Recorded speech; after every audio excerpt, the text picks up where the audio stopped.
আপনার বাচ্চাকে ঘরে কি কাজ করাবেন আজকে আমি সেটি বলতে পারেন যে এটা হলো আপনি তৃতীয় দিন বা তৃতীয় পার্ট।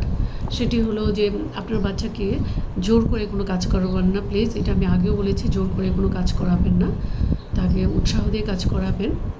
আপনার বাচ্চাকে রং করতে বলতে পারেন, যে রং করা, তারপরে কাট পেস্ট করা, এটিও কিন্তু অত্যন্ত সুন্দর একটি কাজ। গল্পের বই দেখিয়ে আপনার শিশুকে গল্প দেখানো বা ছবি দেখিয়ে দেখিয়ে তাকে গল্পটা বলা, সেজন্য আপনার শিশুর জন্য কিন্তু একটি পিকচার বুক বেশ কাজে আসবে। তাছাড়া আপনি বাচ্চাকে তার নাম বলতে উৎসাহ দিতে পারেন। আপনি বাচ্চাকে কোশ্চেন করতে পারেন, যদি না পারে তাহলে কিন্তু আপনি বাচ্চাকে তার নামটি বলে শেখাতে পারেন এই কাজগুলো।